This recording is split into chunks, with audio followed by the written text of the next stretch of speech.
Okay, so here I'm going to do a simple example of uniform cost search, UCS. So basically, we search using only the cost so far, and we do not use the heuristic at all. So the H number here are not relevant, basically. So for this informed type of search, we use priority queue, and the priority is based on either G or H or G plus H, and G is uniform cost search, H is best first greedy search, and G plus H is the only one that's good, is A search. So so here again we're doing uniform cost search. So we're going to put things in the order of the cost so far. So at the beginning, I'm going to put the initial state S here, and the cost so far is 0 because we didn't travel yet. And we're going to pop this, or it's actually called DQ this, but anyways. And I'm going to keep track of the expansion path here, and S is popped. And when S is popped, I would enqueue the successors of S. So there are 3 successors. Note that there is this successor as well. So one successor is G, the other one is A, and the other one is B.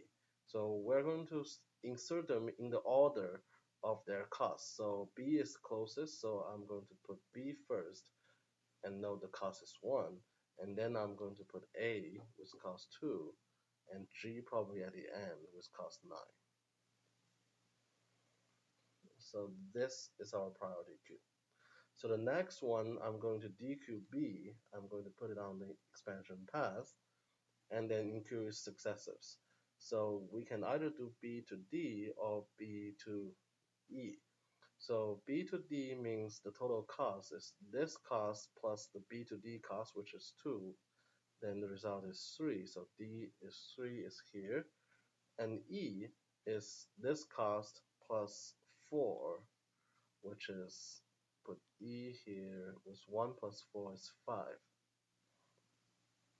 So when we enqueue, because it's a priority queue, it automatically order them in the order of the thing we want, which here is G. So then the next thing, we do the same thing in order. We dequeue the first one, dequeue from the front, enqueue to the end. So we keep track of it on the expansion path. And A, the success of A is C and D. So A to C, again, is 2 plus the new 2, so it's 4. So C is 4 here. And D here, you would have 2 plus 3, so it's 5. So you get another D with 5. But you had a D with 3, so it doesn't really matter. You can either add it or not add it. It's up to you. So the next one is you would repeat the same thing basically. You would DQ D and enqueue the successor of D. And D, the cost of D is 3 now, it's not 5. So D can go to G, so you need to enqueue G somewhere. And this is 3 plus the new cost, which is 4, so you get a G with 7. So again, it's up to you whether you want to get rid of this G9, but I'm going to get rid of it. So now you have G7, and you add D to the expansion path. And next, you repeat the same thing. Let me change the color.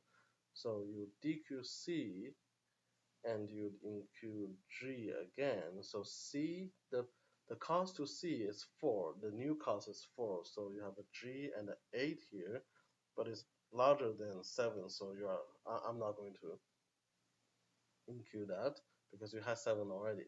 So C is gone. And then do the same thing for E.